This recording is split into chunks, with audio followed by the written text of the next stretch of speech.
Alright, so I basically just filmed this entire video, but then it's just how I think about it. You know, so...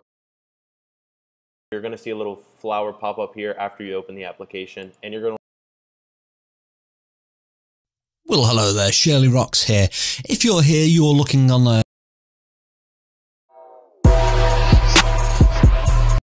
Contemporaries. Douglas Franks recalls Vince's attempts to prove his toughness. He tried to be one of the gang kids, but he never quite made it.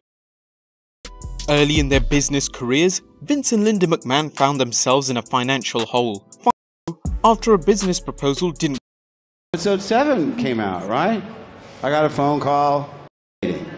Even in George's father on Seinfeld, they don't want me, I don't want them! Episode 7 came out, right? I got a phone call. You're not on the poster. I said, fine, it's just another in a series of humiliations. So, I don't want to be on your poster. You don't want me on the poster? I don't want to be on your poster! Remember Frank Costanza, George's father on Seinfeld? They don't want me, I don't want them!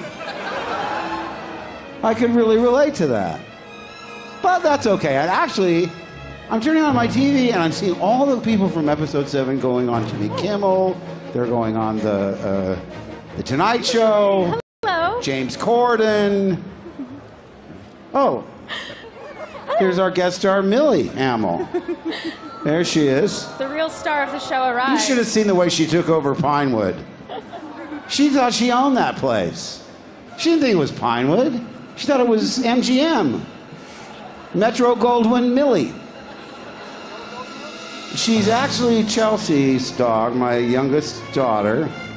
But since we've all been, you know, together for so long, and then she comes out to Malibu, I think of her as my dog. And in lieu of grandchildren, that's all I have. I'm gonna keep getting pets until they give me a grandchild. So no, basically, I was just gonna tell you, I thought, if I ever go on I started really getting used to not being on talk shows. I love everybody else. Daisy was good, John was good, Carrie's always funny, Gary, come on. That's an ambulatory sight gag right there. It's a four-legged sight gag with the tongue. I can't. Millie does tricks, but she can't do the tongue. So I thought I'd try this today, and you just proved it didn't work at all. So I love trying things out on the road. When you do Broadway, you try out of town. You go to Boston, you go to Chicago, hopefully, and then you're ready for the New York critics, because they're the meanest. And you just did a version of Out of Town, because I said, I know what I should do if I go on a talk show. If I go on one talk show, I'll have them, let's say Stephen Colbert, because he's a huge Star Wars nerd. Did you know that? He knows more about Star Wars than I do. So he'd love it. He'd say, oh, Mark Hamill wants to come on my show? Sure.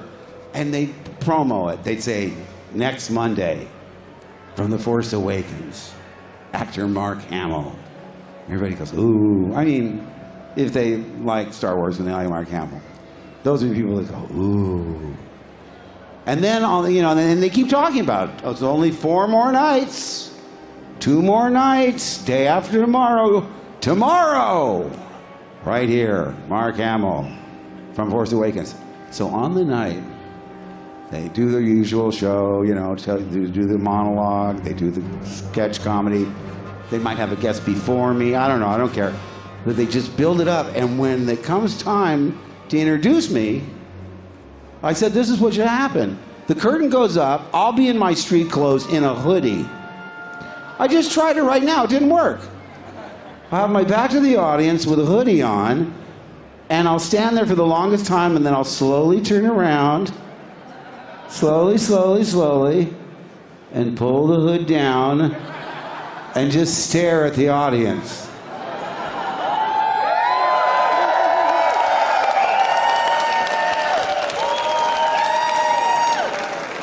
Then check my watch and leave.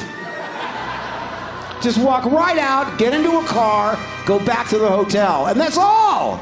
The curtain comes down. That's my sense of humor. I thought that would be great. It'd be either really funny or really piss people off.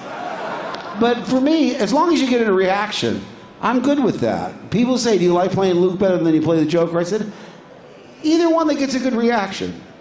You know, I loved being Luke because, you know, he seems to be, people like him because, you know, with Han Solo, you're not really sure where he's coming from. He might get drunk and punch you in the nose. Princess Leia's royalty. Who can relate to loyalty? Royalty. I mean, she seems like a nice person. But she's royalty, you have to watch yourself, don't curse, you know, all these things. My character is the easiest person to be around. He's not, like, intimidating.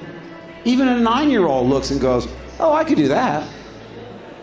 What's he do? What does he do? He's basically, he runs a water evaporator, a moisture farmer. I could do that.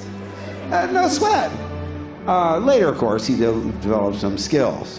But I always had that theory that Luke is the most accessible because, you know, he's unintimidating. He's, you know, he doesn't, you know, one of the reasons if you read the novelization of Star Wars, the section they cut out where he actually goes to Tashi Station. I know, I've been the butt of so many jokes, but I was going to Tashi Station because of Pelican Burners. Well, in the movie, but it got cut out. I'm the only one that doesn't have my original entrance. Did you know that? The first time you see Han Solo, that's his first scene. The first time you see little Princess Leia, that's her first scene. The robots, every character that you see, that's their first scene. The first time you see me, that's like my third scene. They cut out the earlier stuff, because what it was, how many people have seen Star Wars here? All right. All right. Well, if you'll remember.